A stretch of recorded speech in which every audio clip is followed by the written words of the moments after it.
Hola, ¿qué tal? Vamos a continuar con nuestra lectura de la obra de Sigmund Freud.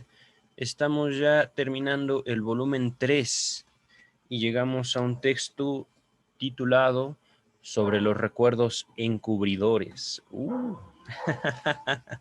Este texto es de 1899, la misma fecha en la cual fue tomada la fotografía que está a mis espaldas. En esta fotografía podemos ver a los 6 hijos de Sigmund Freud y Martha Bernays. Dirán, solo se ven 5, pero el sexto pequeño está aquí. Casi no se alcanza a ver. Está a las espaldas de su hermano, ¿vale? Vamos entonces directamente con el texto. Déjenme ver si está grabando. Sí, el micrófono se oye. Sí. Entonces, sobre los recuerdos encubridores, empezaremos con la nota de introductoria, nota introductoria de James Strachey, que nos dice, además del título en alemán, que para evitarles la pena de escucharme leyendo, lo omitiré. Hay 3 ediciones en alemán, la primera 1899, le sigue 1925 y por último 1952. En cuanto a las traducciones al castellano, tenemos 6. Permítame un segundo. Todas fueron hechas por Luis López Ballesteros y tienen exactamente el mismo título. La primera es de 1928, le sigue 1943, 1948, 1953, 1967 y 1972. Empieza Strachey. En una carta inédita enviada a Fliess el 25 de mayo de 1899, Freud le comunicaba haber remitido este artículo ese día al director de la revista en que aparecería luego, en septiembre del mismo año. Repito, 1899.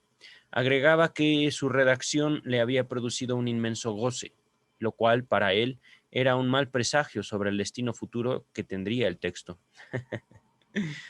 Aquí se introduce por primera vez el concepto de, entre comillas, recuerdo encubridor, llevado a primer plano, sin duda, por la consideración del particular episodio sobre el que versa la mayor parte del artículo, al que Freud había aludido en su carta a Fliess del 3 de enero de 1899, la carta 101, que encontraremos ya en el volumen 1 y que encontraremos también ya leída en este espacio.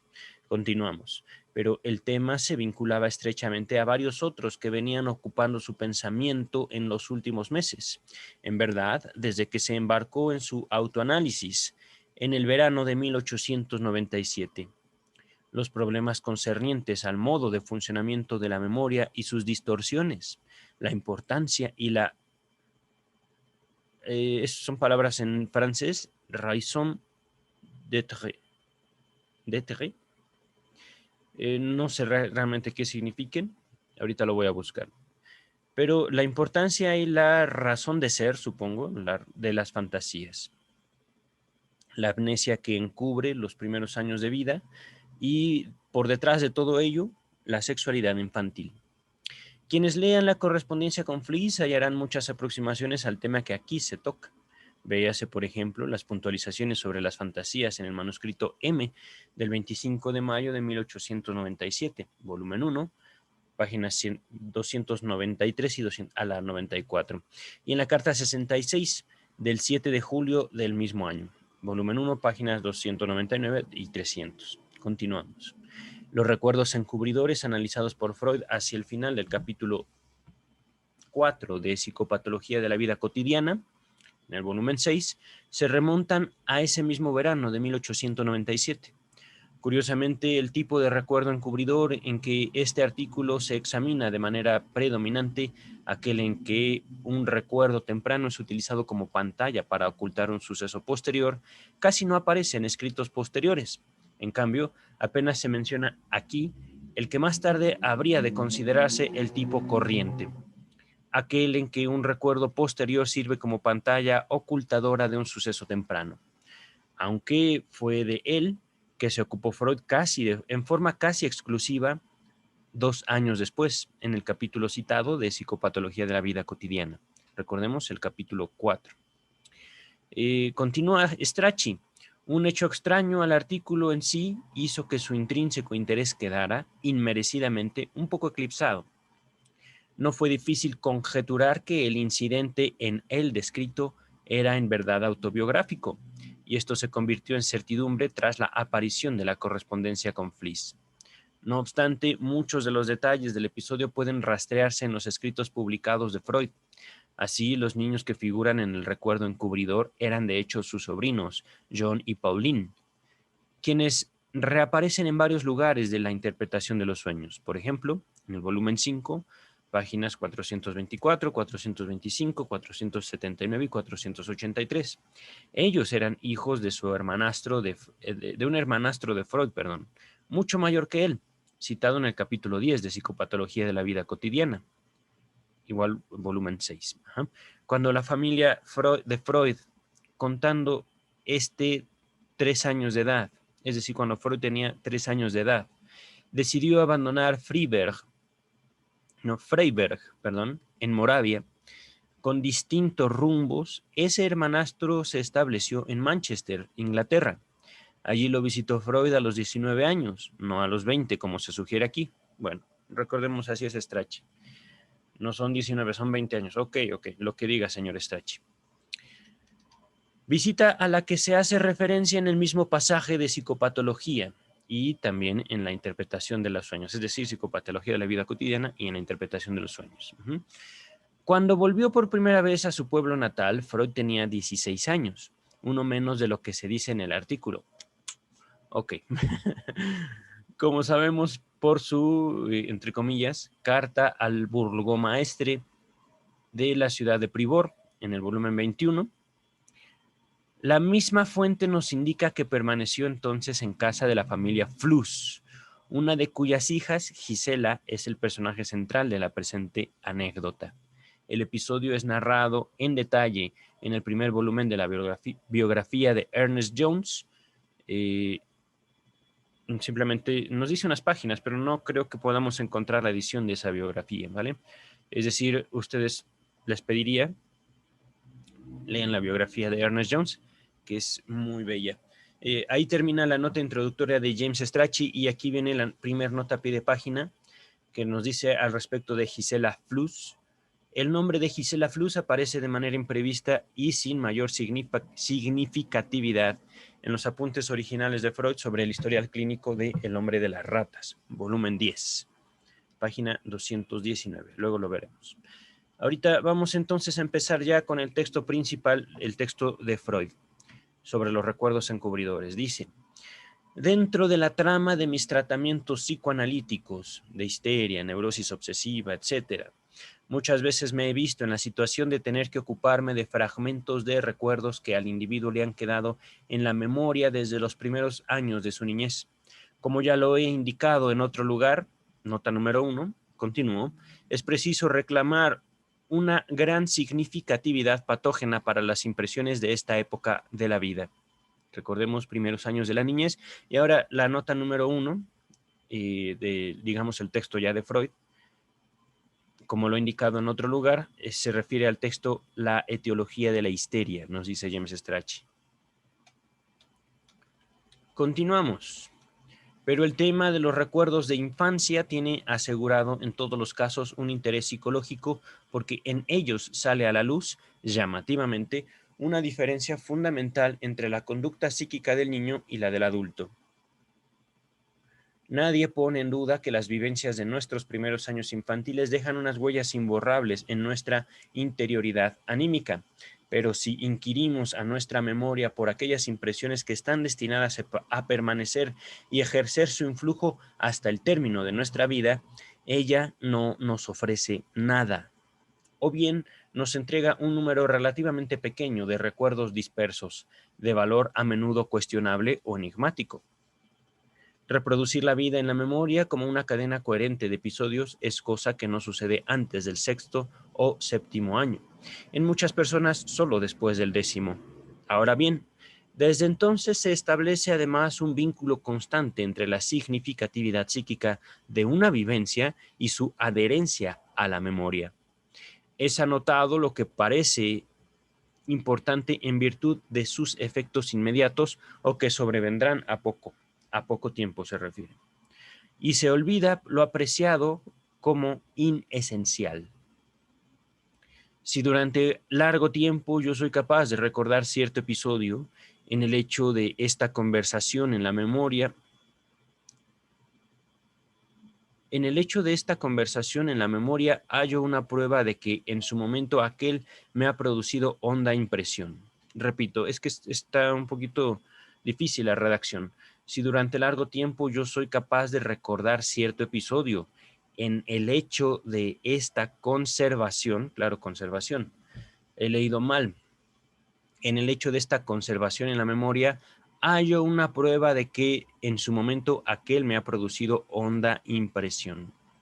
Es decir, el hecho de que podamos recordar ciertos eventos quiere decir que provocaron una impresión honda, una impresión profunda, una impresión importante para nosotros. Continúa el texto. Suelo asombrarme cuando olvido algo importante. Y acaso todavía más, cuando he retenido algo supuestamente indiferente. Solo en ciertos estados anímicos patológicos torna a disolverse el vínculo, vigente para el adulto normal, entre la importancia psíquica de una impresión y su adherencia a la memoria. El histérico, por ejemplo, generalmente se muestra amnésico, es decir, que no recuerda, para el total o una parte de aquellas vivencias que han llevado al estallido de su afección y que en virtud de esta causación han devenido significativas para él. O bien, prescindiendo de ello, poseerían importancia por su propio contenido. Yo consideraría la analogía entre esta amnesia patológica y nuestra amnesia normal sobre el periodo infantil como un valioso indicio de los estrechos vínculos entre el contenido psíquico de la neurosis y nuestra vida infantil.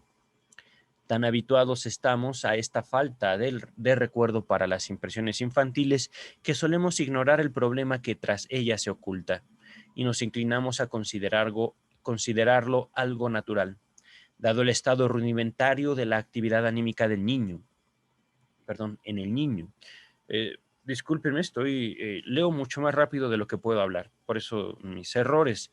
En realidad, continúa el texto, el niño de desarrollo normal nos muestra, ya a la edad de 3 a 4 años, una enormidad de operaciones anímicas de suma complejidad en sus comparaciones, razonamientos y en la expresión de sus sentimientos.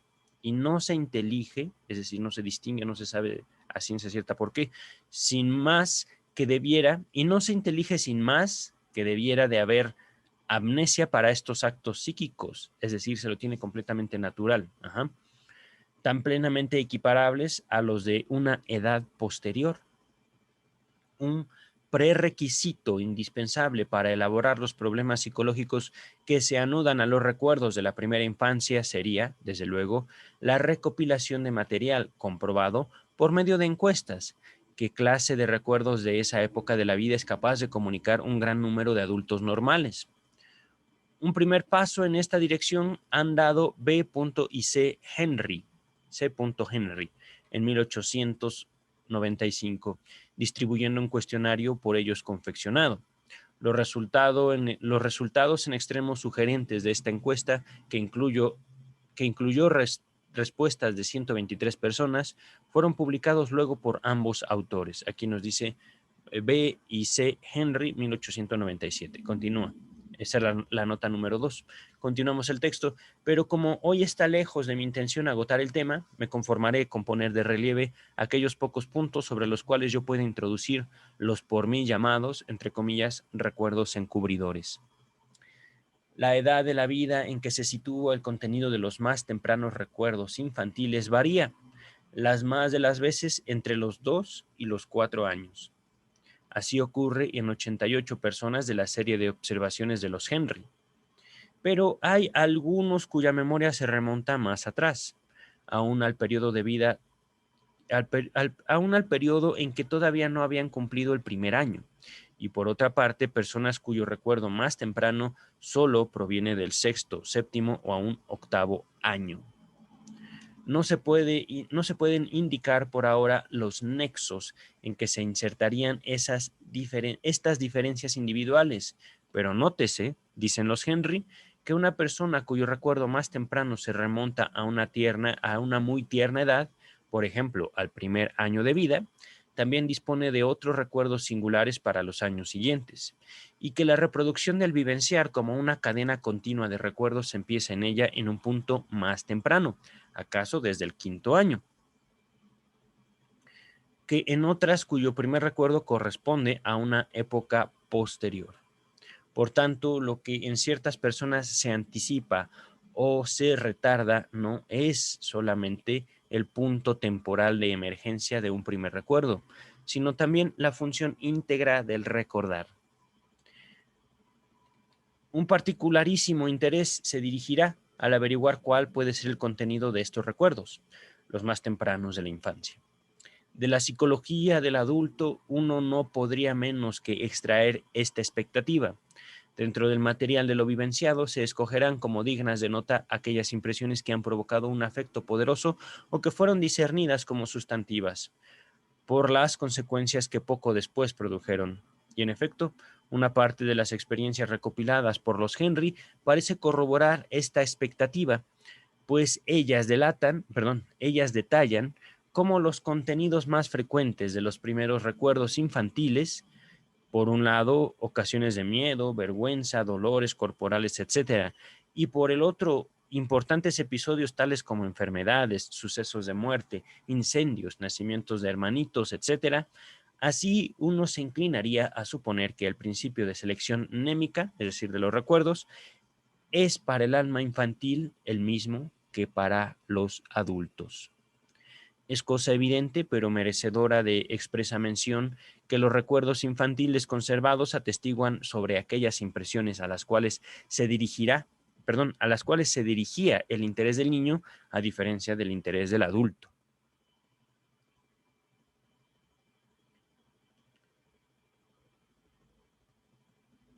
Estoy ahorita tratando de poner en otras palabras esto último, que entonces podemos notar que también, dado que hay recuerdos infantiles, los infantes tienen capacidad de poner atención. Sí, justamente estoy poniendo como la atención, estas palabras dirigía el interés del niño, impresiones a las cuales se dirigía el interés del niño, el niño puede depositar en ciertos eventos, en ciertos objetos, interés justamente, lo cual es, pues, parece lógico. Así se explica, continúo, así se explica fácilmente que una mujer comunique, por ejemplo, acordarse de diversos accidentes sufridos por sus muñecas cuando ella tenía 2 años, mientras que es amnésica para los más serios y tristes sucesos que habría podido percibir en esa época. Impresionante, ¿verdad?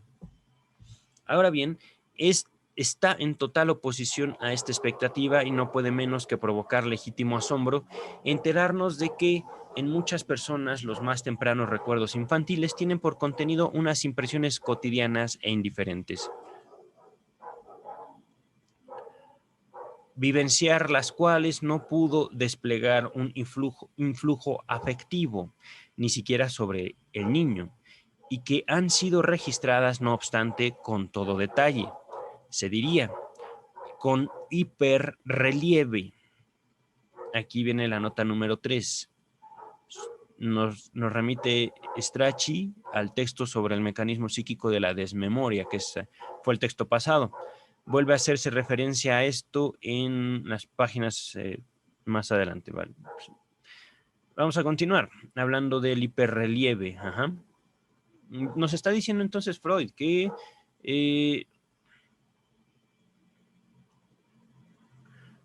al parecer es cierto, no solo los adultos, sino también los niños pueden recordar cosas en las cuales ponen su atención, pero también, al parecer, hay detalles mínimos, hay eventos que podríamos calificar como indiferentes, y aún así quedan con todo detalle, dice con hiperrelieve, es decir, sumamente detallados. Aunque me repita, no hay problema. Vamos a continuar.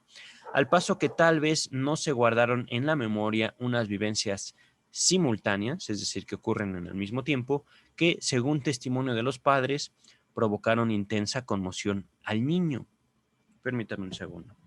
Ahorita el viento me ha tirado Un pequeño recuerdo. Listo. Así, los Henry cuentan sobre un profesor de filología cuyo recuerdo más temprano, del periodo que va de los 3 a los 4 años, le mostraba una imagen de una mesa tendida sobre la cual estaba una fuente con hielo. Pero en esa misma época aconteció la muerte de su abuela, que el niño, según declararon sus padres, sintió muchísimo. Sin embargo, el ahora profesor de filología nada sabe sobre ese fallecimiento. De esa época solo se acuerda de una fuente con hielo.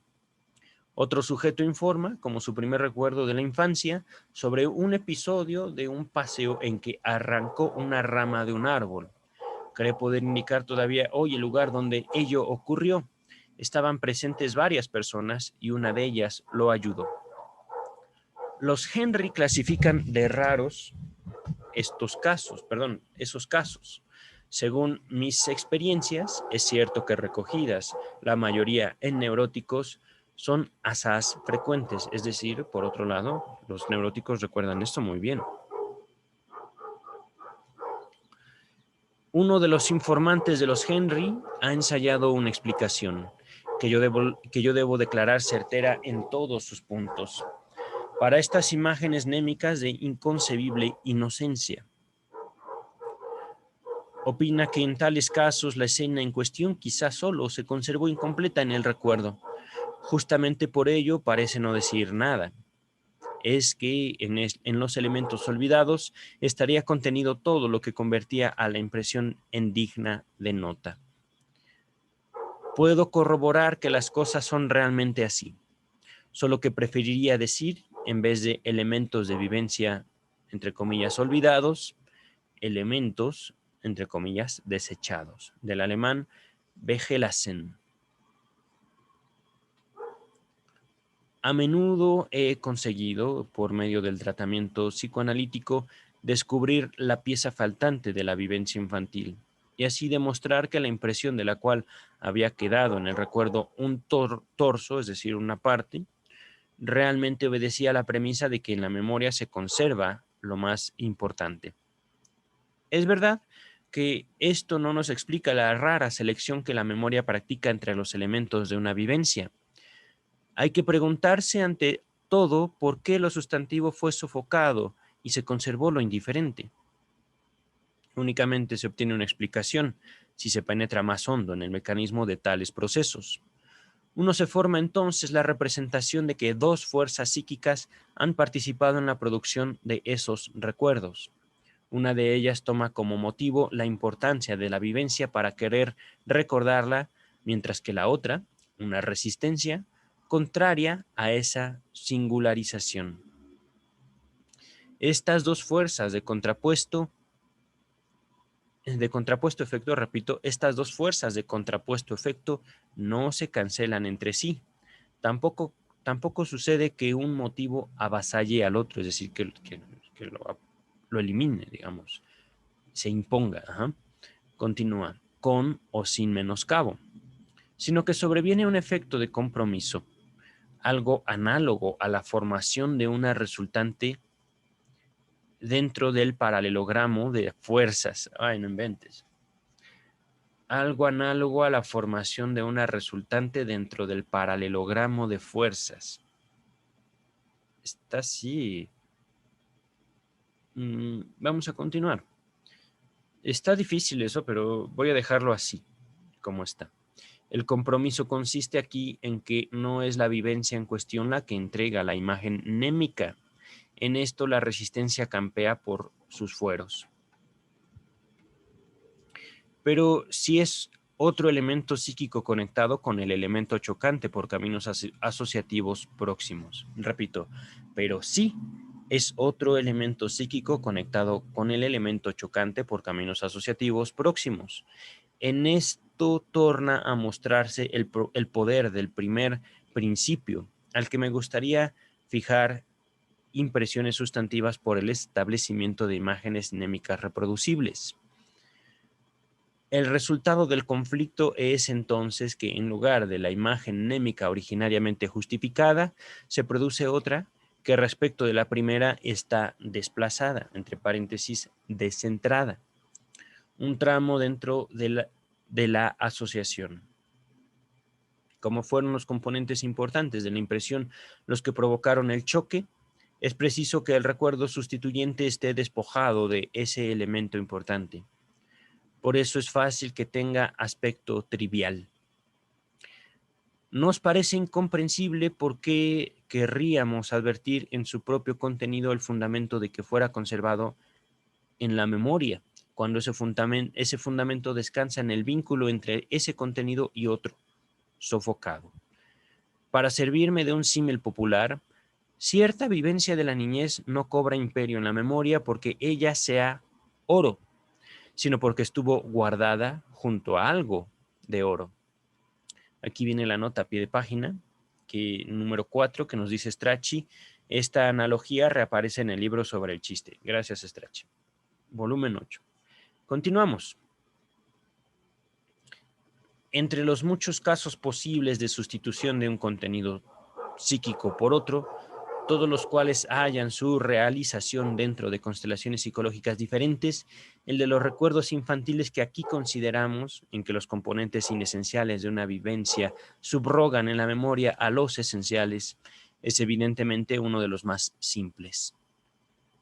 Consiste en un desplazamiento sobre la asociación por contigüidad o, si se tiene en vista el proceso íntegro, una represión, entre paréntesis, esfuerzo de desalojo, con sustitución por algo avecinado, dentro del nexo del lugar y del tiempo. He tenido ocasión de comunicar un caso muy semejante de sustitución, tomado del análisis de una paranoia. Nota número 5, que nos remite al texto Nuevas puntualizaciones sobre las neuropsicosis de defensa. Continuamos. Conté allí sobre una señora que tenía alucinaciones. Las voces le repetían largos fragmentos de la obra Die Heiterkeit de Otto Ludwig.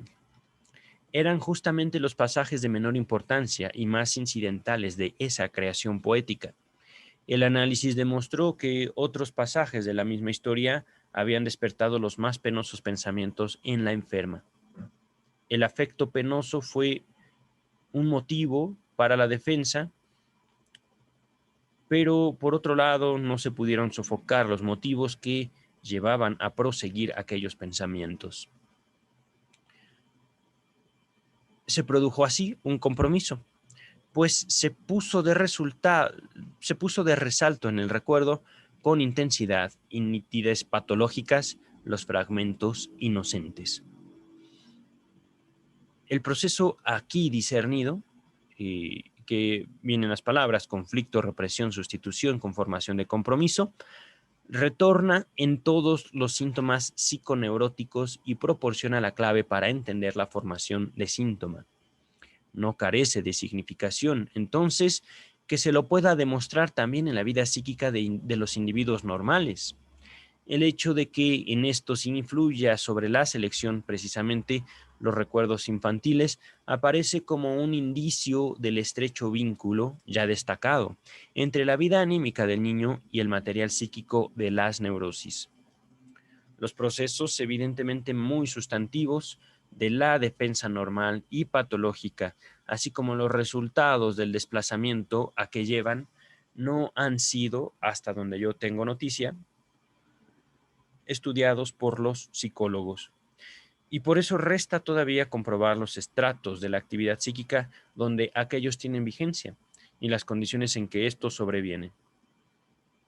La razón de ese descuido muy bien puede ser que nuestra vida psíquica, en la medida en que se deviene objeto de nuestra percepción interna consciente, no deja discernir nada de estos procesos, salvo en los casos que llamamos, entre comillas, falacias, o en algunas operaciones psíquicas que persiguen un efecto cómico.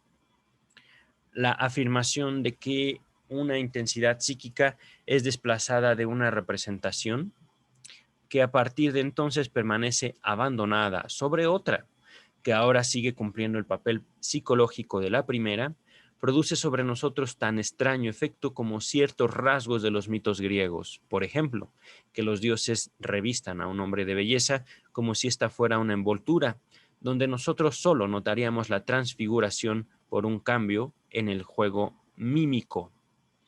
Aquí, antes de continuar, está la nota a pie de página número 6 ligada a estas palabras, la afirmación de que una intensidad psíquica.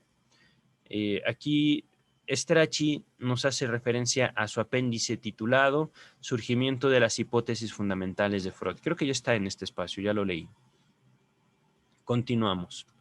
Ulteriores indagaciones sobre los recuerdos indiferentes de la infancia me enseñaron que su génesis puede producirse de otro modo además, y que tras su aparente inocencia suele esconderse una insospechada plétora de significatividad. Pero acerca de esto no me limitaré a una mera afirmación, sino que he de exponer con amplitud un solo ejemplo que, entre un gran número de casos semejantes, me parece el más instructivo y que sin duda se vuelve más apreciable por pertenecer a un individuo no neurótico, o que solo lo era en muy escasa medida. Un hombre de 38 años, aquí viene la nota número 7, lo que sigue es sin lugar a dudas material autobiográfico apenas disimulado, es decir, este hombre de 38 años era Freud. Véase mi nota introductoria, dice James Strachey, en mayo de 1899, cuando este artículo fue dado a la estampa, Freud en realidad tenía 43 años. ¡Ah! Perdonen mi molestia, pero Freud tiene todo derecho de ocultar que se trata de él mismo. No tiene por qué decir, a mí me pasó. Digo, aquí este dato que da Freud, un hombre de 38 años, es totalmente voluntario. No quería decir Freud, este era yo, pero por alguna razón, Strachey tiene la necesidad de decir, este es el maestro, pero el maestro está mintiendo. Continuamos.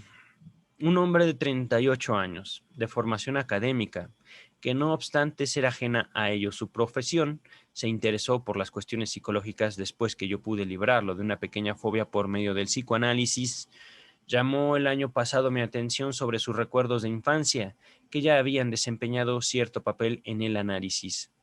Tras familiarizarse con la indagación de B. y C. Henry, me comunicó así su experiencia en forma sintética. Dispongo de un número considerable de recuerdos infantiles tempranos que puedo datar con gran certeza. Por esta razón, a la edad de 3 años cumplidos, abandoné el pequeño poblado donde nací para trasladarme a una gran ciudad. Ahora bien, todos mis recuerdos se desenvuelven en aquel poblado y por tanto corresponden a mi segundo y tercer año de vida. En su mayoría son escenas breves, pero muy bien conservadas, plasmadas con todo el detalle de la percepción sensorial, en lo cual se oponen a mis imágenes mnémicas de la madurez, de las que está por completo ausente el elemento visual. A partir del tercer año los recuerdos son más ralos y menos nítidos. Aparecen lagunas que con seguridad abarcan más de un año, solo desde el sexto o séptimo año. Creo se vuelve continua la corriente del recuerdo. Además, divido en 3 grupos los recuerdos que tengo hasta el abandono de mi primera residencia. El primer grupo lo forman las escenas que mis padres me narraron con posterioridad repetidas veces. Con relación a estas, no me siento seguro de haber tenido la imagen mnémica desde el comienzo, pues acaso la he creado solo tras uno de aquellos relatos. Noto que hay también episodios a los que no corresponde ninguna imagen mnémica, no obstante haberlos descrito repetidamente mis padres. Más valor atribuyo al segundo grupo. Son escenas que, hasta donde yo sé, no me fueron narradas y en parte tampoco podrían haberlo sido, porque no he vuelto a ver a las personas participantes, niñera, compañeros de la infancia. Sobre el tercer grupo hablaré luego, por lo que toca al contenido de estas escenas, o sea, a sus títulos para ser guardadas en la memoria, diría que no carezco de toda orientación en este punto.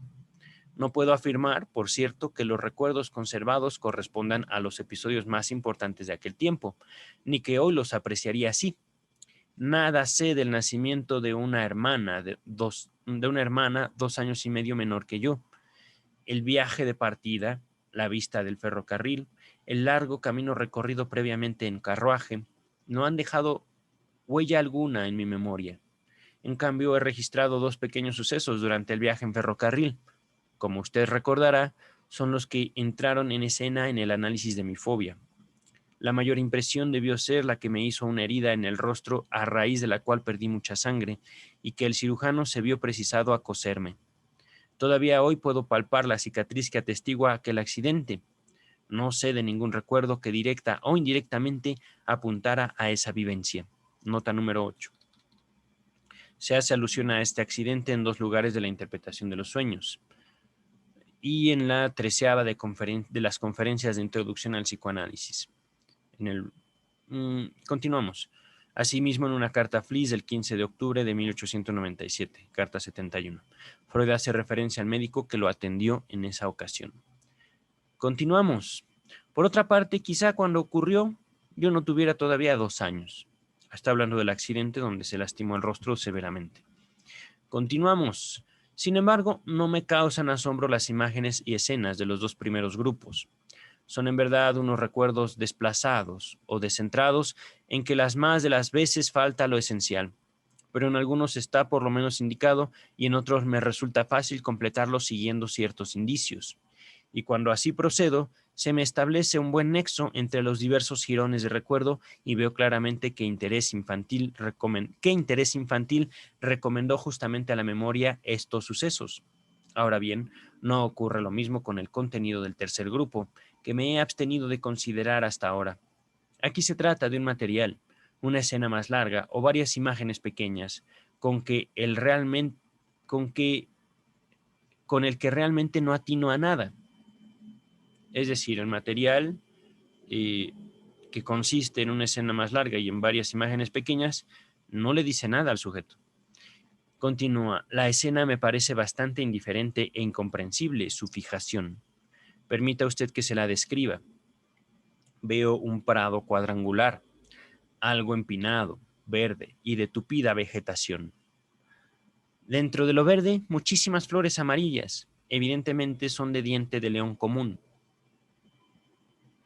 En lo alto del prado, una casa campesina, ante cuya puerta están de pie dos mujeres que conversan animadamente entre sí, la campesina de pañuelo en la cabeza y una niñera. Perdón, el texto dice literalmente y un niñera. En el prado juegan 3 niños, uno de ellos soy yo, entre 2 y 3 años de edad. Los otros dos, un primo, 1 año mayor, y mi prima, hermana de él, que casi tienen mi misma edad. Cogemos las flores amarillas y cada uno tiene en la mano un número de flores ya cogidas. El ramillete más hermoso lo tiene la niñita, pero nosotros los varones, como obedeciendo a una consigna, caemos sobre ella y le arrancamos las flores. Ella corre llorando cuesta arriba por el prado y recibe como consuelo de la campesina un gran trozo de pan negro. Apenas nosotros lo vemos, arrojamos las flores, nos precipitamos también hacia la casa e igualmente pedimos pan. Lo recibimos también. La campesina corta el pan con un cuchillo largo. Este pan me sabe exquisito en el recuerdo. Con esto se interrumpe la escena. Ahora bien, ¿qué justifica en esta vivencia el gasto anémico a que me ha movido? En vano me he quebrado la cabeza de ello.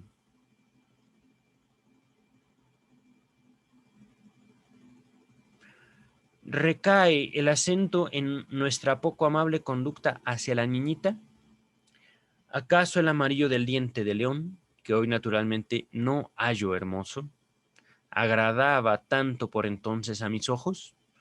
¿O después de atravesar por el prado, el pan me supo tanto, pero tanto mejor que de ordinario, como para convertírseme en una impresión imborrable? Tampoco puedo hallar vínculos de esta escena con el interés, fácil de colegir, que otorga coherencia a las otras escenas infantiles. Tengo toda la impresión de que algo no anduviera derecho en esta escena. El amarillo de las flores resalta demasiado del conjunto y el buen sabor del pan me parece también exagerado como alucinatoriamente. A raíz de ello, no puedo menos que recordar unos cuadros que cierta vez he visto en una exposición paródica, en que ciertos elementos no estaban pintados, sino aplicados plásticamente, y eran desde luego los más inconvenientes. Por ejemplo, los polizones de las damas ahí pintadas. ¿Puede usted mostrarme un camino que lleve a esclarecer o interpretar este superfluo recuerdo de la infancia? Ahí termina la narración que hace el paciente. No sabemos. Bueno, realmente hay motivos para creer que es Freud, pero aun cuando fuera Freud, digo, podríamos tomar este texto como una forma, una ilustración de su autoanálisis. Ujú. Continúa Freud sin... Vamos aquí a asumir que son dos personas. Hasta aquí termina la narración del paciente, que sabemos, o dice Strachey, es Freud. Y ahí continúa ahora el texto de Freud, al respecto, digámoslo así, de su propio recuerdo de la infancia. Me pareció aconsejable preguntar desde cuándo lo ocupaba este recuerdo, si retornaba a su memoria periódicamente desde la infancia, o si afloró en algún momento posterior tras una ocasión recordable. Esta pregunta fue todo cuanto me hizo falta aportar para la solución de la tarea. Mi interlocutor halló por sí solo lo demás, pues no era ningún novato en tales trabajos. Respondió, nunca se me había ocurrido pensar en eso. Después que usted me lo ha preguntado, se me hace casi una certeza que este recuerdo de infancia no me ocupó en mi niñez. Pero puedo concebir también la ocasión de que partió el despertar de estos y de muchos otros recuerdos de mis primeros años. A los 17 años, siendo yo estudiante secundario, por primera vez volví a mi lugar de nacimiento durante un periodo de vacaciones, y ello como huésped de una familia que era amiga nuestra desde aquella prehistoria. Y sé muy bien qué plétora de excitaciones se adueñó de mí esa vez, pero ya veo que deberé contarle todo un gran tramo de mi biografía. Viene al caso, y usted lo ha conjurado con su pregunta. Oiga, pues, soy hijo de unas gentes que originariamente tuvieron un buen pasar, que vivieron, creo, con bastante holgura en aquel Villorrio provinciano. Cuando yo tenía más o menos 3 años de edad, sobrevino una catástrofe en la rama industrial de que mi padre se ocupaba. Perdió su fortuna y nos vimos forzados a abandonar el Villorrio para trasladarnos a una gran ciudad. Vinieron entonces unos largos, duros años, de los cuales pienso que no merecía registrarse nada. En la ciudad nunca me sentí cómodo. Ahora opino que nunca me abandonó la añoranza de los hermosos bosques del solar natal. A los que solía escapar de mi padre apenas pude caminar, según lo atestigua un recuerdo conservado de aquella época. Eran mis primeras vacaciones en el campo, esas que hice a los 17 años, y, como ya dije, fui huésped de una familia amiga que desde nuestra emigración había progresado mucho. Tuve oportunidad de comparar el bienestar que allí reinaba con el modo de vivir llevábamos en nuestra casa de la ciudad. Y bien, ya no vale ninguna digresión. Tengo que confesarle que otra cosa, además, me excitó poderosamente. Yo tenía 17 años y en la familia que me hospedó había una hija de 15, de quien me enamoré enseguida. Fue mi primer entusiasmo, asaz intenso, pero mantenido en total secreto. A los pocos días, la muchacha partió de viaje hacia el establecimiento educativo del que había venido también ella para las vacaciones. Y esta separación, luego de un trato tan breve, no hizo sino exacerbar la añoranza. Pasaba largas horas en solitarios paseos por los magníficos, reencontrados bosques, atareado en construir castillos en el aire, que, cosa rara, no aspiraban al futuro, sino que buscaban mejorar el pasado. Si aquella catástrofe no se hubiera producido, si yo hubiera permanecido en el solar natal, me habría criado en el campo, tan vigoroso como los hombres jóvenes de la casa, los hermanos de la amada, y entonces habría continuado la profesión de mi padre, casándome al fin con la muchacha que no podría menos que haber mantenido trato familiar conmigo todos esos años. Desde luego, en ningún momento ponía en duda que en las circunstancias creadas por mi fantasía me habría enamorado con el mismo ardor que ahora realmente sentía. Y es raro, cuando ahora en ocasiones la veo, por casualidad se ha casado aquí, me resulta extraordinariamente indiferente, y sin embargo, puedo acordarme con precisión de cuán largo tiempo siguió ejerciendo efecto sobre mí el color amarillo del vestido que ella llevaba en el primer encuentro, toda vez que en alguna parte volvía a ver el mismo color. Esto me suena en un todo semejante a la puntualización por usted intercalada, de que hoy ya no le gusta el diente de león vulgar. ¿No conjetura usted un vínculo entre el amarillo del vestido de la muchacha y el amarillo tan hipernítido de las flores en su escena de la infancia? Aquí viene la nota número 9. Nos remite Strachey al texto sobre el mecanismo psíquico de la desmemoria. Habitualmente, cuando Freud consignaba por escrito un diálogo mantenido por él con algún interlocutor real o imaginario, encerraba entre comillas las palabras de éste, no así las propias. Véase, por ejemplo, pueden los legos ejercer el análisis, de 1926. Vamos a continuar. Aquí entonces, eh, Freud hizo una pregunta, ¿no?, a su paciente, que mira, si es Freud, si no es Freud, es indiferente. De todos modos, parte del análisis consiste justamente en esta, la posibilidad de verse objetivamente.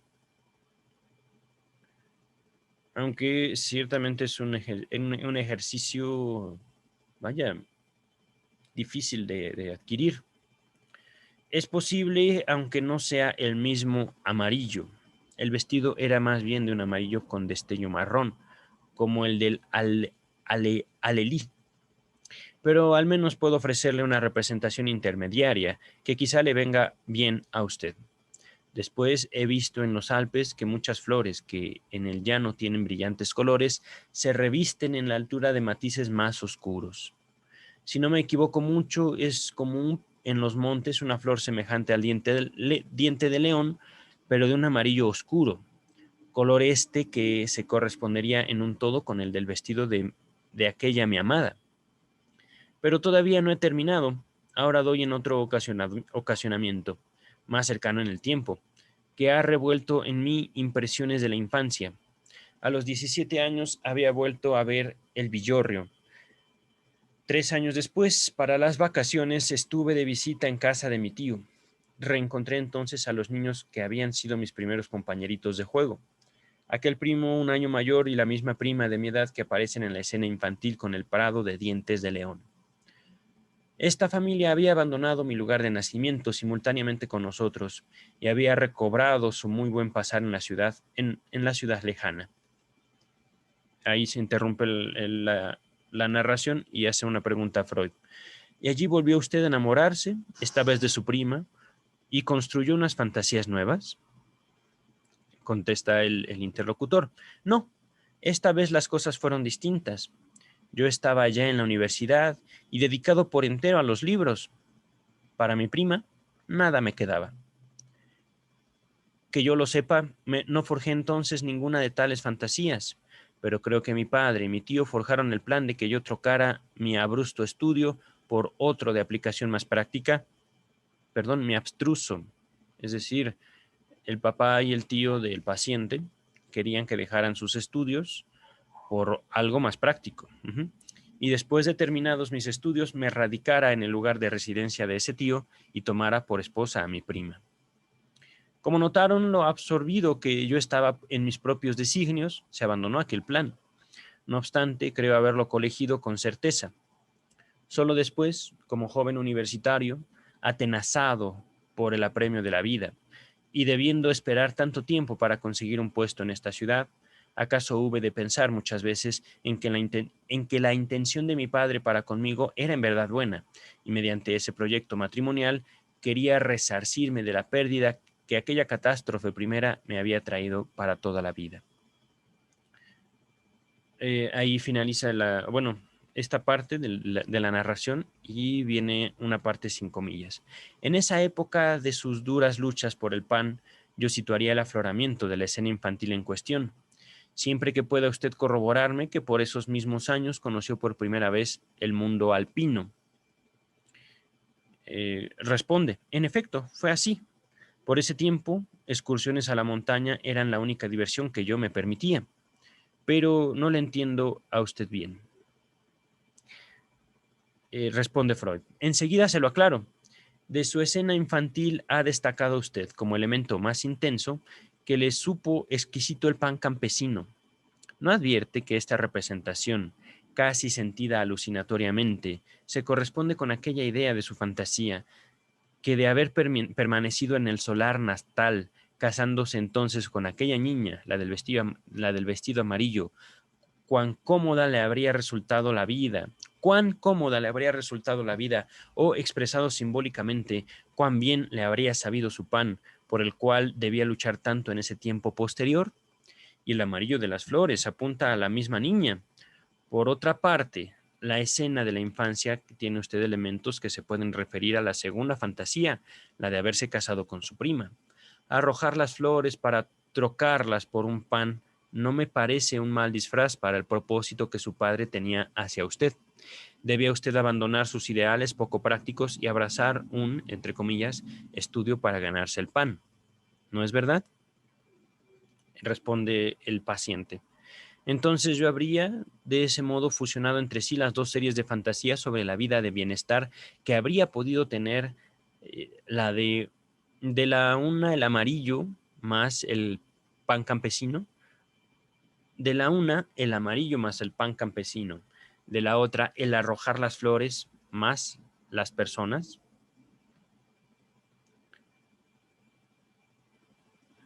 Es una pregunta que hace el interlocutor y es una pregunta también de difícil comprensión. Vaya, lo que se está aquí está tomando, y esto es como un pequeño avance, está tomando esa imagen, ese recuerdo como un sueño, Freud, y lo está analizando como un sueño. Está tomando los elementos y los está ligando a vivencias y, digamos, del paciente, que en este caso parece ser el mismo. A ver, vamos a ver si podemos reformular la pregunta del paciente, ¿no? Quien sea Freud o sea otra persona. Entonces, yo habría de este modo, en ese recuerdo infantil, fusionado entre sí las dos series de fantasías sobre la vida de bienestar que había podido tener. Una de la una el amarillo más el pan campesino, es decir, esta es una de las fantasías, el amarillo y el pan campesino. Amarillo igual a rico, igual, amarillo con la delicia del pan campesino. De la otra, el arrojar las flores más las personas. Es decir, deja eso que tanto tiempo perseguiste y ten esto otro, que por supuesto esto otro era el pan. Continúa Freud, así es. Las dos fantasías se proyectan una sobre la otra y de ahí se constituye un recuerdo de infancia. Y después, el rasgo de las flores alpinas es de cierta forma la marca del tiempo de esa fabricación. Puedo asegurarle que muy a menudo crea uno inconscientemente tales cosas, como una creación literaria, por así decir. Contesta el paciente, pero entonces no habría recuerdo alguno de infancia, sino una fantasía que es retrasladada a la niñez. Sin embargo, un sentimiento me dice que la escena es genuina. ¿Cómo armoniza usted ambas cosas? Para los indicios de nuestra memoria no tenemos garantía ninguna, pero le concederé que la escena es auténtica. Entonces, la ha espigado a usted entre muchísimas otras, tanto semejantes como diversas, porque en virtud de su contenido, en sí indiferente, era apta para figurar las dos fantasías que habían adquirido para usted una sustantividad suficiente. Permítame un momento, voy a tomar agua.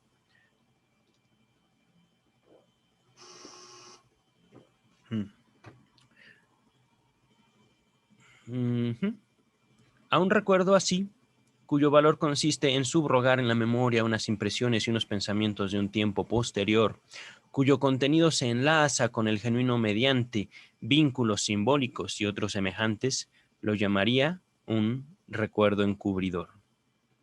Ahí viene en paréntesis la palabra en alemán Dekerimerung. de que Erinnerung. Continuamos. En todo caso, dejará usted de asombrarse por el frecuente retorno de esta escena en su memoria.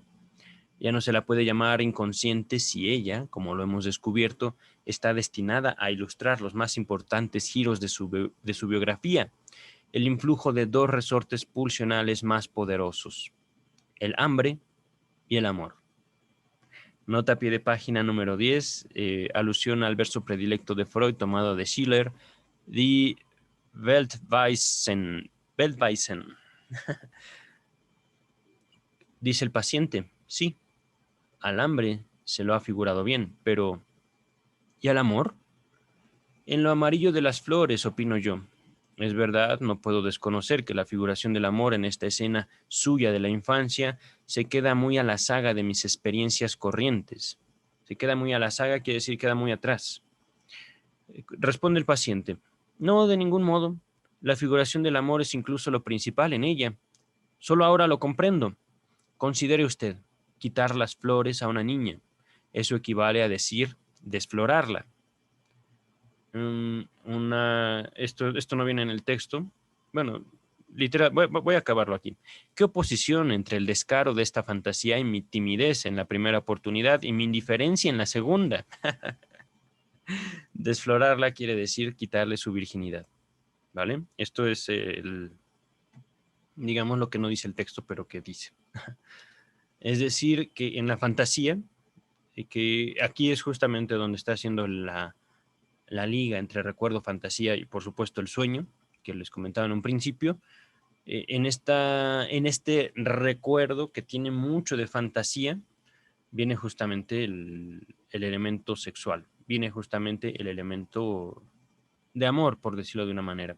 Y aquí también podemos ver cómo lo sexual para Freud era mucho en relación a una vida afectiva, a una vida, es cierto, que tiene todo que ver con la sexualidad, pero también con los afectos, el enamoramiento, la indiferencia que aquí tiene hacia su segunda pretendienta, su prima. Ajá.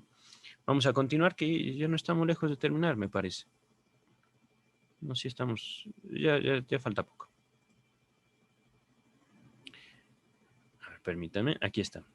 Continúa Freud, aquí es decir, no es el paciente. Puedo asegurarle que unas fantasías osadas de esa índole constituyen el regular complemento de la timidez juvenil. Responde el paciente, pero entonces la fantasía que se muda en estos recuerdos de infancia no sería una fantasía consciente que yo pueda recordar, sino una inconsciente. Responde Freud, unos pensamientos inconscientes que continúan a los conscientes. Usted piensa entre sí, yo me hubiera casado con esta o con aquella. Tras ello se genera la impulsión de representarse ese casarse. Qué bello. Continúa el paciente. Ahora yo mismo puedo continuarlo. Lo más atractivo de todo el tema es, para el tunante mozalbete, la representación de la noche de bodas. ¿Qué sabe él de lo que viene después? Aquí después de la palabra después, viene entre paréntesis, está una frase un poco larga, del alemán, o está, digamos, representado de esta manera, Nachkommen. También se puede traducir como tener descendencia. Es decir, aquí lo que aparece como viene después es la palabra en alemán Nachkommen, que también puede entenderse como tener descendencia. Uh-huh. Continuamos dentro de la narrativa del paciente, pero esta representación no osa salir a la luz. La voz dominante de la discreción y del respeto a la niña la mantiene sofocada. Entonces permanece inconsciente, puntos suspensivos. Y continúa Freud, y cambia de carril hacia un recuerdo de infancia. Usted tiene razón.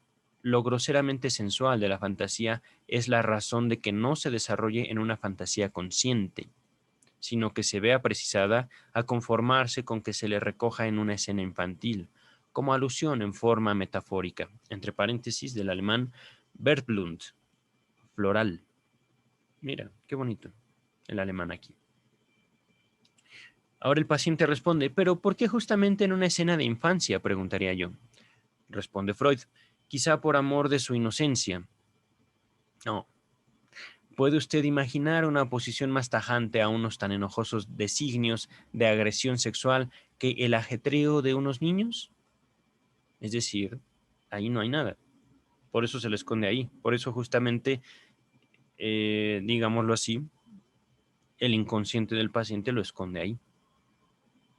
Por otra parte, para el cambio de carril de unos pensamientos y deseos reprimidos hacia los recuerdos de infancia, tienen que existir razones más generales, pues usted puede corroborar esta conducta en personas histéricas con total regularidad.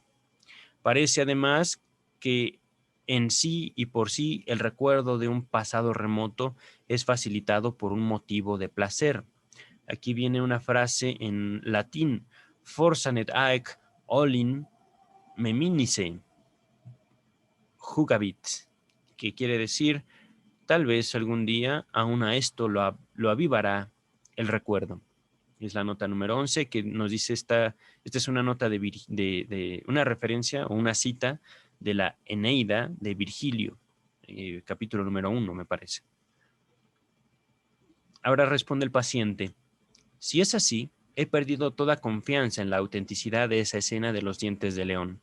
Presupongo que en mi interior, con los dos mencionados ocasionamientos y apoyado por unos motivos reales bien palpables, afloró este pensamiento: si te hubieras casado con esta niña o con la otra, tu vida habría sido mucho más agradable.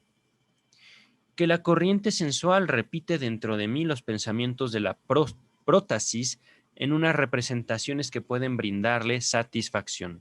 Aquí, antes de continuar, me gustaría saber qué quiere decir prótasis. ¿Qué es eso? Permítanme un segundo. No sé por qué hago esto. Si tengo mi celular a mi alcance, digamos, y me es mucho más accesible simplemente despertar el celular y preguntar qué es prótasis. Justamente a esto me refiero. Digo, la computadora está ocupada grabándome y mientras se decide abrir Google, voy a buscar en el celular prótasis. Prótasis. Parte de la oración condicional que expresa la condición o hipótesis y va introducida por la conjunción sí. Permítanme. Es la proposición subordinada.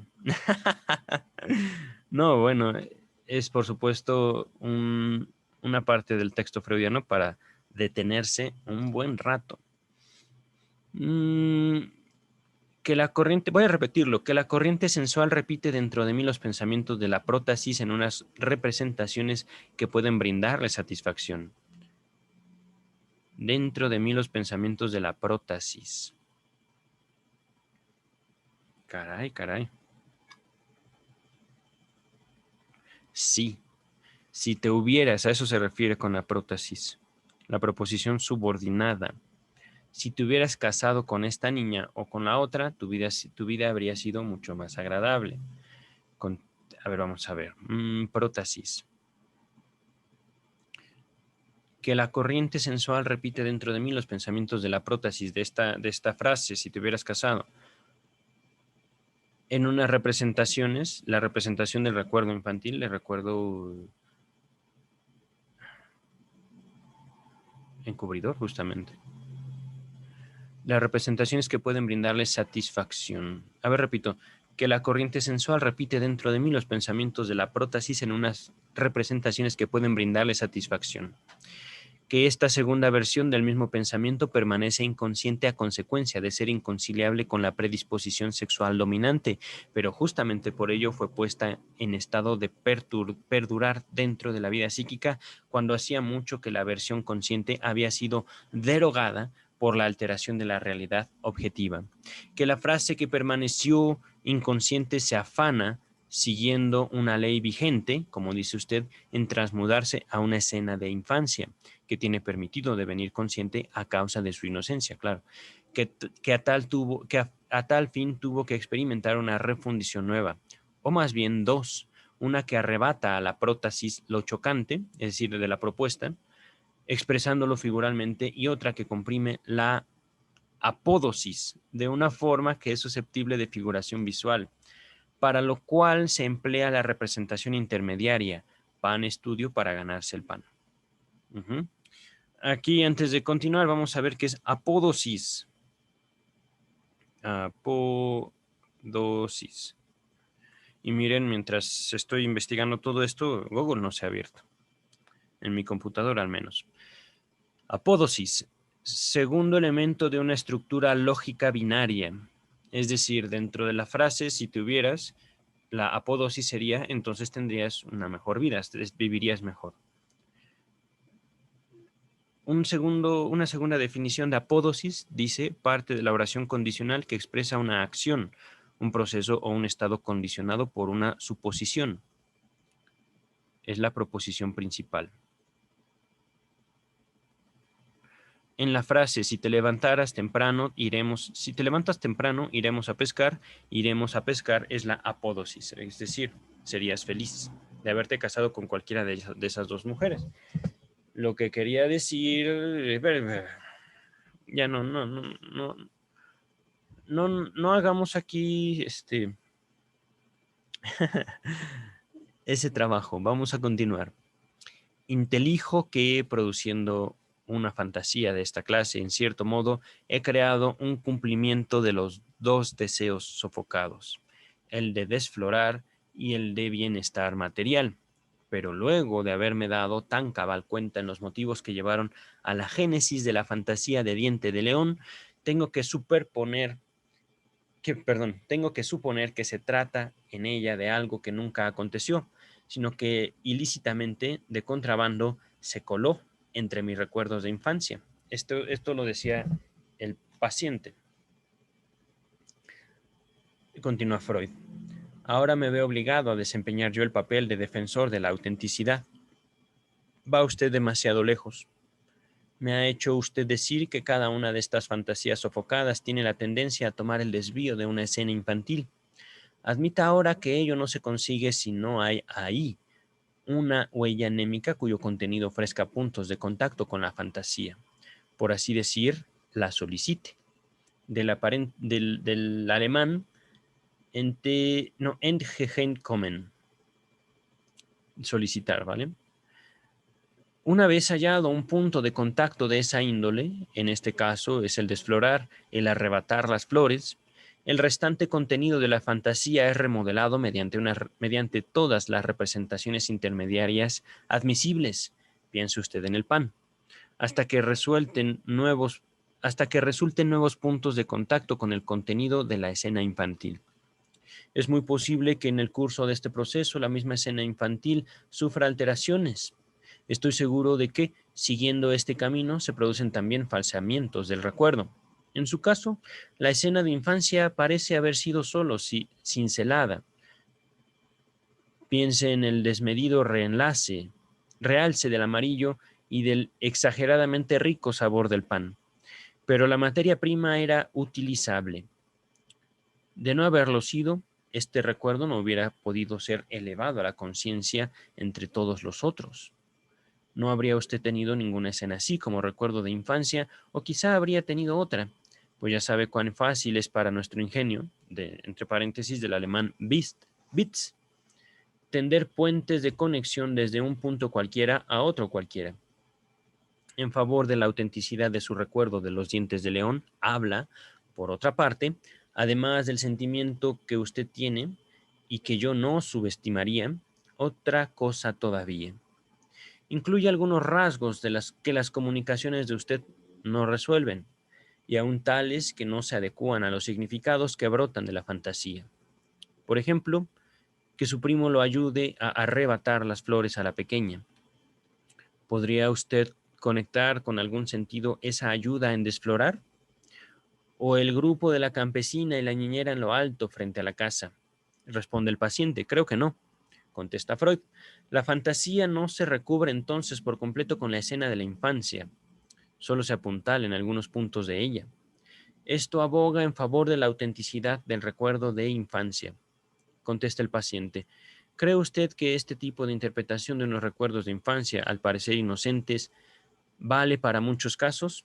Responde Freud, Según mis experiencias, sí. ¿Quiere usted ensayar a modo de entretenimiento en los dos ejemplos comunicados por los Henry? ¿Se admiten ser interpretados como recuerdos encubridores de vivencias y deseos posteriores? Me refiero al recuerdo de la mesa puesta sobre la que hay una fuente con hielo, que parece destinado a entramarse con la muerte de la abuela, y el segundo, de la rama que el niño arranca durante un paseo, para lo cual otra persona lo ayuda.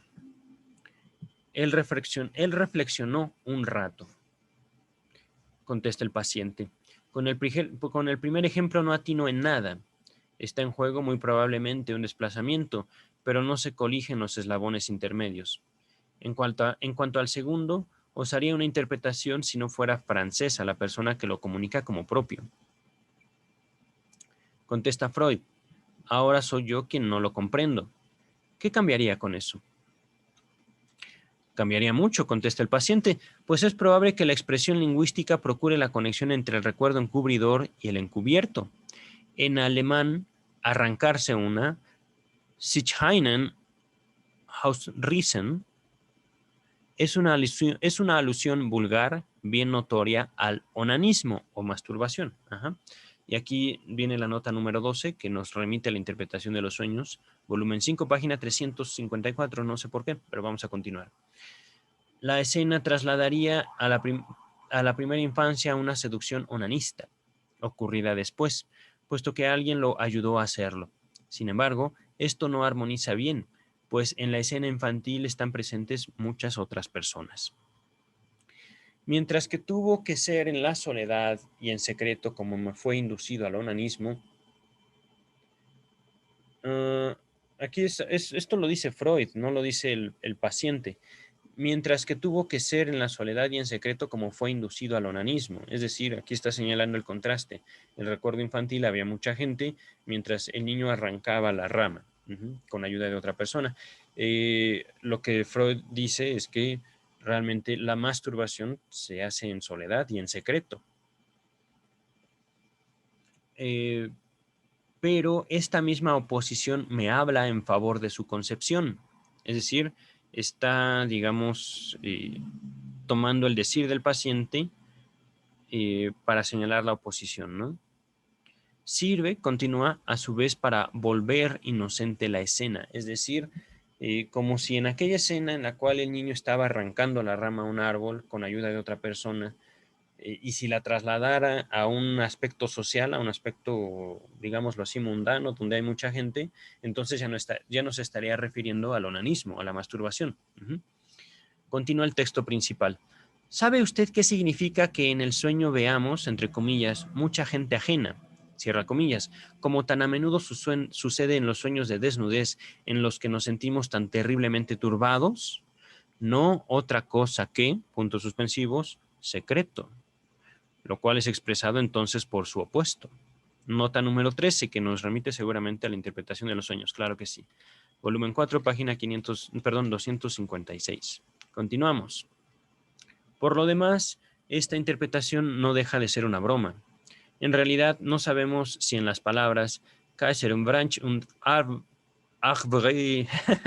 Kaiser un Branch de un arbre, arrancar una rama de un árbol, o en una frase convenientemente rectificada, un francés discernirá una alusión al onanismo. El análisis precedente, que se comunicó con la mayor fidelidad posible, ha de haber aclarado en alguna medida el concepto de un recuerdo encubridor como tal, como debe su valor némico no a un contenido propio, sino a su vínculo con otro contenido, sofocado. Según sea el tipo de este vínculo, se pueden distinguir diversas clases de recuerdos encubridores. De dos de estas clases hemos hallado ejemplos entre los recuerdos de infancia, que llamamos los más tempranos, o sea, si los incluimos bajo el concepto de recuerdo encubridor, la escena infantil incompleta e inocente en virtud de esa su no integridad. A ver, repito otra vez. Si incluimos bajo el concepto de recuerdo encubridor la escena infantil incompleta e inocente en virtud de esa su no integridad. Cabe prever que se formen recuerdos encubridores también a partir de los restos némicos de periodos posteriores de la vida. Quien tenga en vista su principal carácter, su gran pertinacia anémica, una gran pertinacia. Quien tenga en vista su principal carácter, una gran pertinacia anémica, no obstante ser su contenido de todo punto indiferente, fácilmente podrá registrar en su memoria numerosos ejemplos de esta índole, perdón. Una parte de estos recuerdos encubridores con contenido vivenciado después debe su significatividad a su vínculo con unas vivencias de la primera infancia que permanecieron sofocadas, o sea, lo inverso del caso por mí analizado, en que un recuerdo infantil es puesto en vigor por algo que se vivenció después. Según rija una u otra de estas relaciones temporales entre lo encubridor y lo encubierto, se podrá calificar el recuerdo encubridor como adelantador o atrasador. Según otra relación, se distingue entre recuerdos encubridores positivos y negativos o recuerdos en desafío, cuyo contenido guarda relación de oposición con el contenido sofocado. El tema merecería sin duda una apreciación más exhaustiva.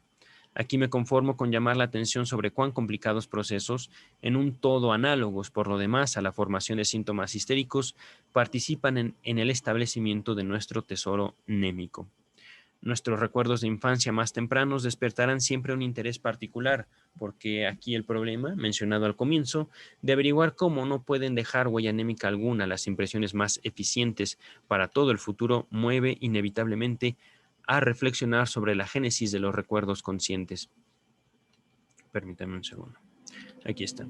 Con seguridad que al principio uno se inclinaría a separar de los restos némicos de la infancia los recuerdos encubridores aquí tratados, como unos elementos heterogéneos, y a crearse sobre las restantes imágenes la representación simple de que se habría generado simultáneamente con el vivenciar, como una consecuencia inmediata del influjo de lo vivenciado, y retornarían desde entonces de tiempo en tiempo siguiendo las consabidas leyes de la reproducción.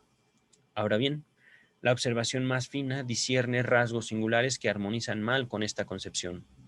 Los siguientes, sobre todo, en la mayoría de las escenas infantiles sustantivas y exentas de toda otra objeción, uno ve en el recuerdo a la persona propia como un niño y sabe que uno mismo es ese niño, pero ve a ese niño como lo vería un observador situado fuera de la escena. Los Henry no han dejado de apuntar que muchos de sus informantes señalan de manera expresa esta particularidad de las escenas infantiles. No obstante, resulta claro que esa imagen némica no puede ser la repetición fiel de la impresión entonces sentida. En efecto, uno se encontraba en medio de la situación y no se atendía a sí mismo, sino al mundo exterior. Toda vez que dentro de un recuerdo la persona propia aparece así como un objeto entre otros objetos, es lícito aducir esta contraposición entre el yo actuante y el yo recordador, como una prueba de que la impresión originaria ha experimentado una refundición. Todo parece como si aquí una huella anémica de la infancia hubiera sido retraducida a lo plástico y lo visual en una época posterior, la del despertar del recuerdo. Aquí esta frase está en paréntesis. Una vez más, los paréntesis son de confusión mía, es decir, están redactados así para confusión mía. Permítame un segundo, estoy ahorita buscando este paréntesis. Voy a repetir esta frase. Todo parece como si aquí es decir, cuando nos vemos a nosotros mismos como niños, una parte fue lo que nosotros hicimos realmente y otra parte es lo que nosotros podemos y también queremos recordar. Es decir, recuerdos ya influidos en mucho por fantasías, lo cual son, por supuesto, manifestaciones del deseo. Pero, entonces, todo parece como si aquí una huella anémica de la infancia hubiera sido retraducida a lo plástico,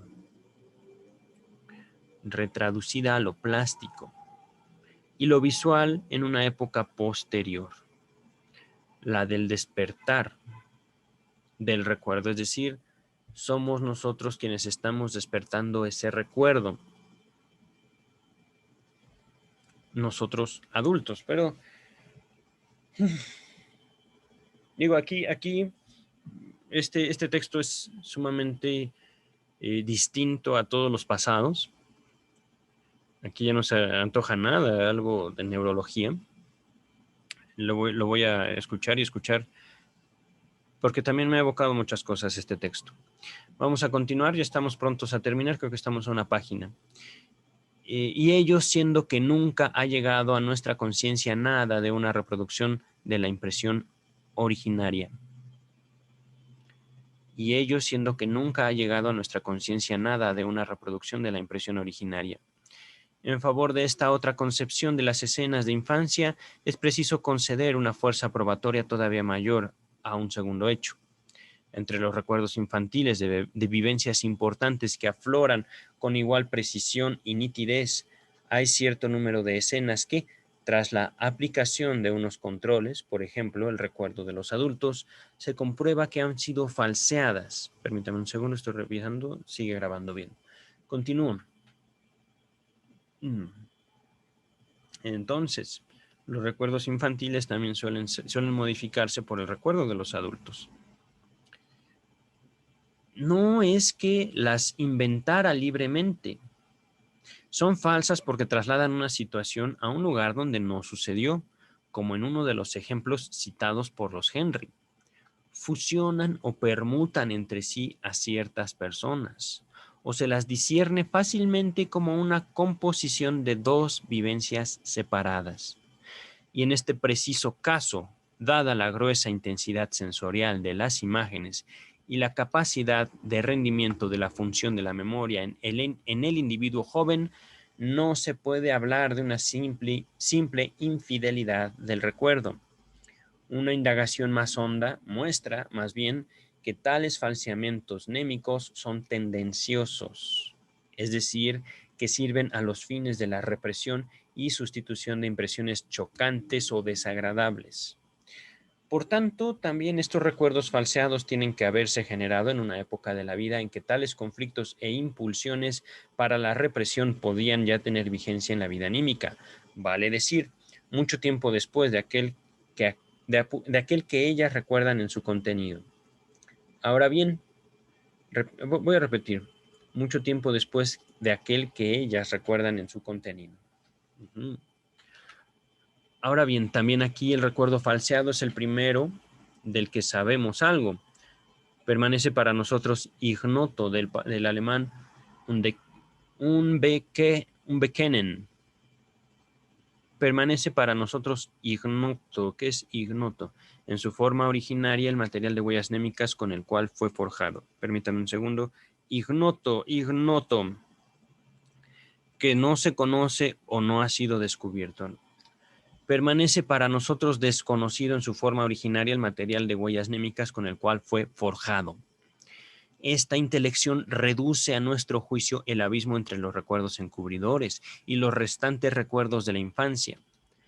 ¿Acaso sea en general dudoso que poseamos unos recuerdos conscientes de la infancia y no más bien meramente unos recuerdos sobre la infancia?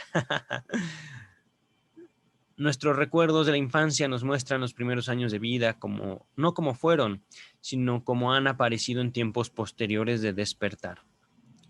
En estos tiempos del despertar, los recuerdos de infancia no afloraron, como se les suele decir, sino que en ese momento fueron formados. Y una serie de motivos a los que es ajeno el propósito de la fidelidad histórico-vivencial han influido sobre esa formación, así como sobre la selección de los recuerdos.